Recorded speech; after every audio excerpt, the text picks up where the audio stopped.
एक बार की बात है, लल्लू लाल की शादी पास के गांव में रीमा से होती है। वे लोग शादी करके डोली लेकर अपने गांव लौट ही रहे होते हैं। तभी अचानक से जोर जोर से बारिश होने लगती है। वे लोग वही पेड़ के नीचे रुक जाते हैं। तभी बारिश रुकते रुकते अंधेरा हो जाता है। सोहन लाल जी, बारिश तो रुक गई है, लेकिन अब तो बहुत अंधेरा हो गया है। आगे जंगल का रास्ता है। इतनी रात गए नई नवेली दुल्हन की डोली लेकर इस जंगल से गुजरना ठीक नहीं होगा। अरे नहीं नहीं, हम बहुत दूर आ चुके हैं। जितनी देर हमें वापस जाने में लगेगी उतनी देर में तो हम अपने गांव पहुंच जाएंगे। लेकिन सोहन लाल जी, आप तो जानते ही हैं, ये जंगल श्रापित है। यहाँ कई बार लोगों ने उल्टे पैरों के निशान देखे हैं, और आप हैं कि नई नवेली दुल्हन को इस जंगल के रास्ते से ले जाने की बात कर रहे हैं। अरे यार, तुम भी सुनी सुनाई बातों पर विश्वास करते हो। ये सब अफवाहें हैं, ऐसा कुछ भी नहीं है।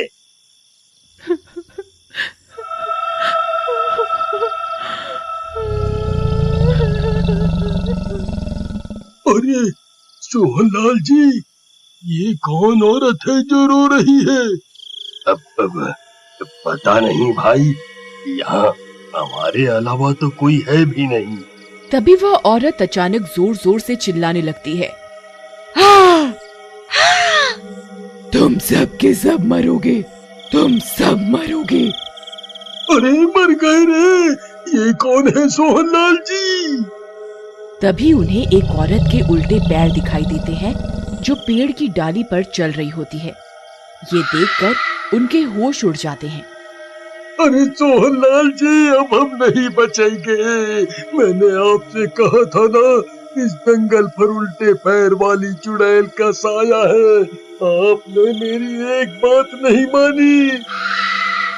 अरे भाई, उपदेश देना बंद करो और जल्दी यहाँ से निकालो। फिर वे लोग डोली उठाते हैं और जल्दी से वहाँ से भागने लगते हैं। तभी पीछे से एक जोरों से हवा का झोंका आता है और डोली उनके हाथ से नीचे गिर जाती है और ये सब लोग गिर जाते हैं। अरे मर गए रे, मेरी तो कमर ही टूट गई। मर गया रे। पिताजी, ये कौन से रास्ते से ले आए आप हमें? अरे रोना बंद करो और जल्दी से डोली उठाओ और यहाँ से भागो। फिर वे लोग डोली को उठाते हैं और वहाँ से भागने लगते हैं। अरे भागो रे भागो। अरे कमबख्त चुड़ैल भी नहीं मनाई और तू हाथ धोकर हमारे पीछे पड़ गई है। अरे प्रीतम, पकड़ कर बैठना। अरे भागो रे भागो। फिर वे लोग भागते भागते अपने गांव पहुंच जाते हैं। अरे बच गए रे, आज तो बाल बाल बच गए।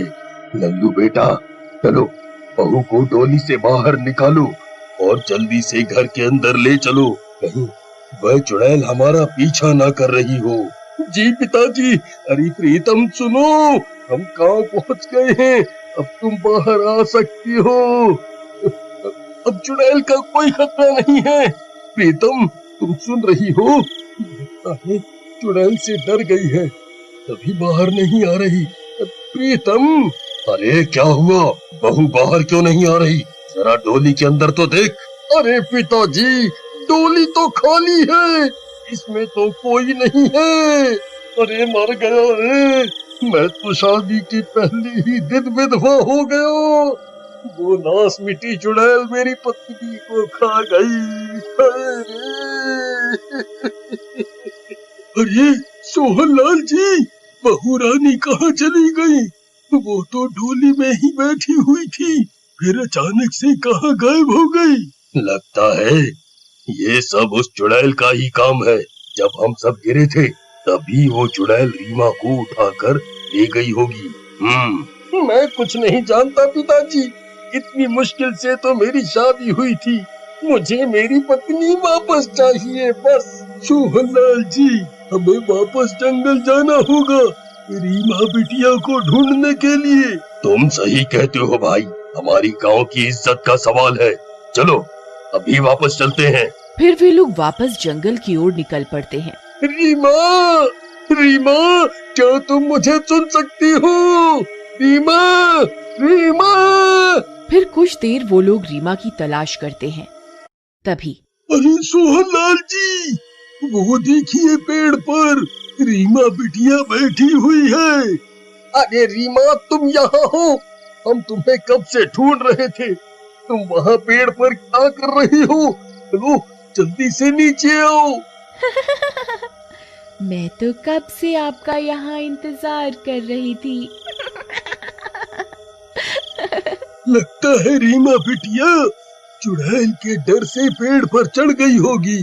फिर वे लोग रीमा को लेकर वापस गांव के लिए निकल पड़ते हैं, लेकिन रीमा के पैर अब उल्टे हो चुके होते हैं। अरे इनको क्या हो गया? ये आज भाग क्यों रहे हैं?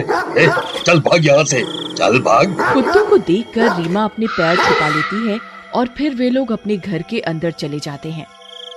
बाकी के लोग भी अपने घर की ओर चले जाते हैं, लेकिन वो कुत्ते वहीं रीमा के घर के बाहर बैठकर रोने लगते हैं। वो रीमा के अंदर की चुड़ैल को पहचान लेते हैं।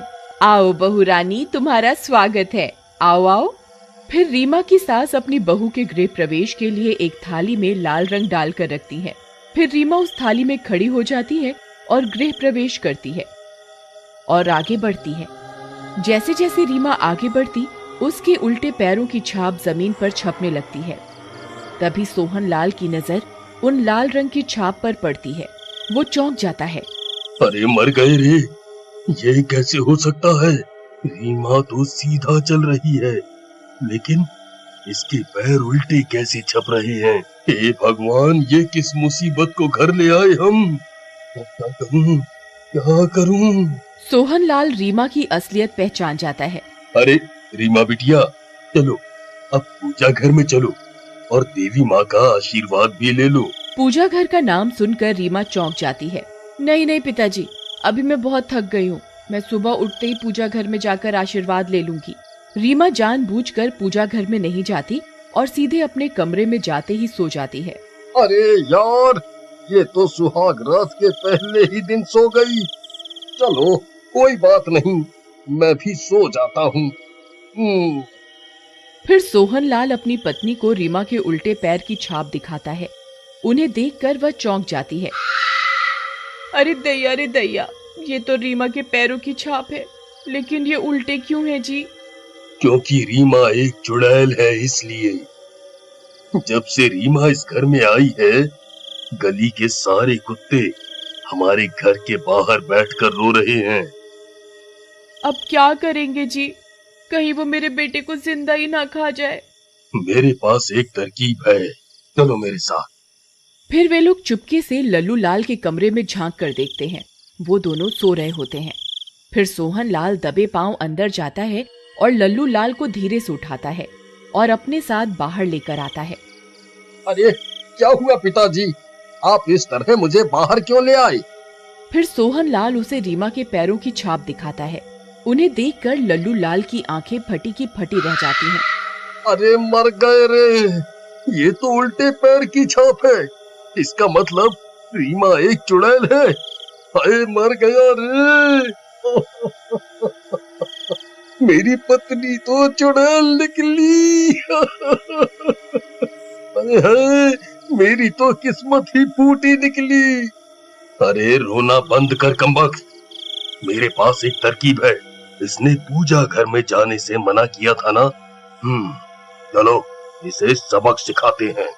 फिर सोहनलाल और लल्लू लाल रीमा का पलंग उठाते हैं और चुपके से उसे मंदिर घर के अंदर रख देते हैं और दरवाजा बाहर से बंद कर देते हैं और खिड़की से उसे आवाज लगाते हैं। रीमा, रीमा, उठो ना, देखो मैं तुम्हारे लिए क्या तोहफा लाया हूँ। फिर रीमा जैसे ही उठती है, अपने सामने दुर्गा माँ की मूर्ति को देखकर चौंक जाती है और अपने असली रूप में आ जाती है। अरे ये मैं कहाँ आ गई? मैं इस मंदिर में कैसे आ गई? फिर वो जोर जोर से दरवाजा पीटने लगती है। खोल दरवाजा, जल्दी खोल, नहीं तो मैं मर जाऊंगी। खोल। मंदिर की घंटियां खुद ब खुद बजने लगती हैं और वो चुड़ैल तड़पने लगती है और मजबूर होकर उसे रीमा का शरीर छोड़ना पड़ता है। रीमा से बाहर निकलते ही चुड़ैल जलकर भस्म हो जाती है और रीमा को उस चुड़ैल से मुक्ति मिल जाती है।